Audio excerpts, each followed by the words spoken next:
Doctor Sameer આપણી સાથે જોડાયેલા છે। રોબોટિક સર્જરી વિશે આપણે વાતચીત કરી રહ્યા છીએ ને એ જ વાતને આગળ વધારીએ તો વૃદ્ધ લોકો શું આ સર્જરી કરાવી શકે, એમના માટે લાભદાયી છે?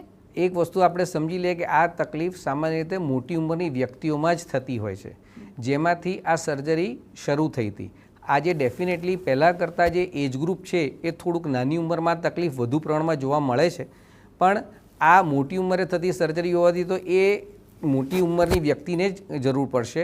અને હવે જેમ કે હું મારી જ વાત કરું તો જ્યારે સર્જરીની શરૂઆત થઈ, જ્યારે મેં પોતાની કેરિયર સ્ટાર્ટ કરી ત્યારે એવી પરિસ્થિતિ હતી કે જ્યાં સુધી પથારીવશ ન થઈ જાવ ત્યાં સુધી આપણે ઓપરેશન ન કરાવવું, પણ આજે એનો સક્સેસ રેશિયો, એનું જે સફળતા જે સર્જરીની એ જોઈને હવે પેશન્ટને એ પ્રત્યે કોઈપણ પ્રકારનો સવાલ કે શંકા રહી નથી હોતી કે સક્સેસ જશે કે નહીં, મને કેવું રહેશે અને કેટલો હું ઝડપી રિકવર કરી શકીશ, એ સૌથી અગત્યનો ક્વેશ્ચન છે। અને કરાવી કે નહીં એ વિશે હવે કોઈ ડાયલેમા કે કોઈપણ પ્રકારનું એક ગેરસમજ હોવી હવે મારી દૃષ્ટિએ જોવા મળતી નથી। અને સ્વાભાવિકપણે અત્યારે જે પણ દર્શકો આ આપણો પ્રોગ્રામ જોઈ રહ્યા છે એમને સવાલ થતો હશે કે નવી ટેકનોલોજી છે, રોબોટિક સર્જરી છે, એટલે ખર્ચ પણ વધુ થતો હશે, એટલે શું આ સર્જરી છે એ ખર્ચાળ છે? આપણે ઓવરઓલ વાત કરીએ તો it is not that expensive કે અત્યારે આપણા ત્યાં બેઝિકલી અમદાવાદમાં જ વાત કરીએ કે અમારી જ હોસ્પિટલમાં વાત કરીએ so robotic surgery related expenses are not that great. અને ઓવરઓલ ઇફ વી કન્સિડર કે આપણે એમ સમજીએ કે લાંબા સમય માટે બિકોઝ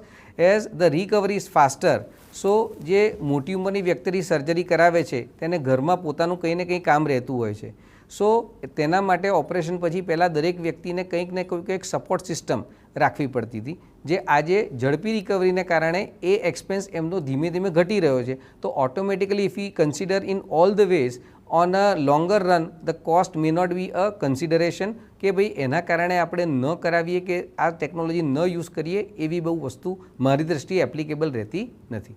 બિલકુલ, તો એ પાર્શિયલ ની રિપ્લેસમેન્ટ સર્જરી શું છે, એ કેવી રીતે કરવામાં આવતું હોય છે?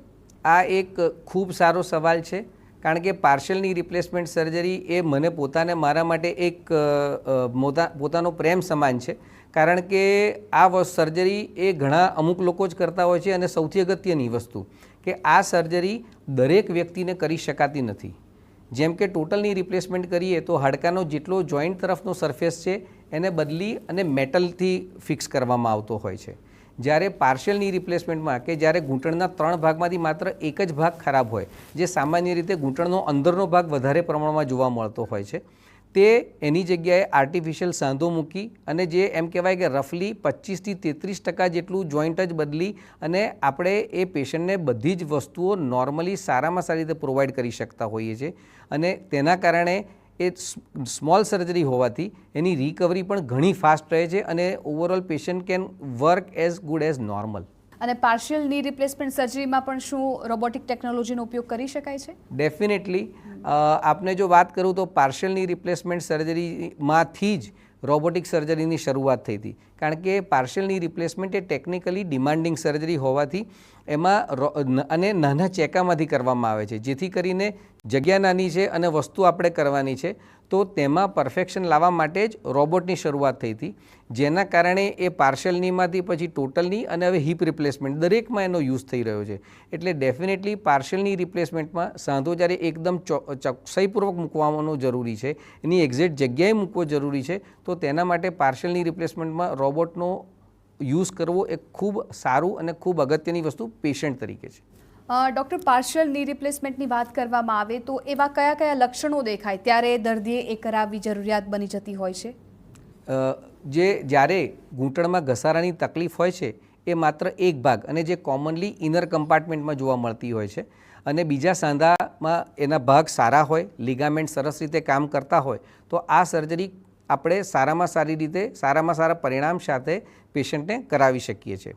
અને જેમાં લિગામેન્ટ કે બીજી કોઈપણ પ્રકારની વસ્તુઓ ડેમેજ ના હોય તેવી જ વ્યક્તિને। અને બીજી એક વસ્તુ કે કયા એજ ગ્રુપમાં થઈ શકે, તો સૌથી એક આપણે વસ્તુ સમજવાની છે કે એના માટે કોઈ એજ ડિફાઇન્ડ નથી। એવું બની શકે છે કે 60 વર્ષના બેનને ટોટલની રિપ્લેસમેન્ટ કરવું પડે, પણ 80 વર્ષના બેનને પાર્શિયલની રિપ્લેસમેન્ટ થઈ શકે। એનો મતલબ એ છે કે જ્યારે ઘસારો જેટલા ભાગમાં લિમિટેડ છે એટલા પ્રમાણે આપણે એ દર્દીને ઓપ્શન આપી શકીએ છીએ કે સમજાવી શકીએ છીએ। અને ડૉક્ટર, પાર્શિયલની આપણે વાત કરી, પણ પાર્શિયલ ની રિપ્લેસમેન્ટ અને ટોટલ ની રિપ્લેસમેન્ટ આ બંને વચ્ચે શું તફાવત છે? પાર્શિયલની અને ટોટલની રિપ્લેસમેન્ટ વચ્ચે પેશન્ટ માટે કોઈ તફાવત નથી, પણ ઇફ વી સે technically there is a huge difference. આપણા ઘૂંટણમાં નોર્મલી 4 લિગામેન્ટ હોય છે. જ્યારે આપણે ટોટલની રિપ્લેસમેન્ટ કરીએ છીએ તો ઓપરેશન પછી એ 3 અથવા 2 લિગામેન્ટ રહેશે. જ્યારે પાર્શિયલની રિપ્લેસમેન્ટ પછી એ 4ના 4 જ લિગામેન્ટ હોય છે. એમાં જે હાડકાનો ભાગ કાઢવામાં આવે છે, it is like a small biscuit. It's like glucose biscuit હોય એનાથી પણ નાનો 3 મિલીમીટર જેટલું જ બોન રિમૂવ કરવામાં આવતું હોય છે અને એની જગ્યાએ આ સાંધો મૂકવામાં આવે છે. તેની રિકવરી ઘણી ફાસ્ટ હોય છે અને patient can go back to there normal lifestyle within 20 days to a month. અને એમાં મિનિમલ બ્લડ લોસ કે નથી જ બ્લડ લોસ થતો, બીજો મેજર બોન લોસ નથી થતો અને બધા જ લિગામેન્ટ જળવાઈ રહે છે.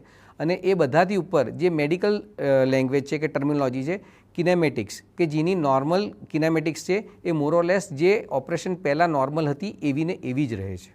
બિલકુલ. અને કોઈ પણ દર્દી જો રોબોટિક સર્જરી અથવા તો પાર્શિયલ ની રિપ્લેસમેન્ટ કરાવવા માંગતું હોય તો એ લોકોને તમે શું કહેશો? કોઈ પણ ડૉક્ટર આપને સલાહ આપે પણ દરેક વસ્તુ આપણે પ્રોપરલી સમજવી જોઈએ, જાણવી જોઈએ અને આપણા એટલે કે એઝ અ પેશન્ટ તરીકે હું વાત કરું, આપના ગળે વાત ઉતરે, આપને દરેક વસ્તુના સવાલના જવાબ મળી જાય તો આપણને જે ડૉક્ટર પર સંપૂર્ણપણે વિશ્વાસ હોય તે પ્રમાણે આપણે આગળ ચોક્કસપણે વધવું જ જોઈએ.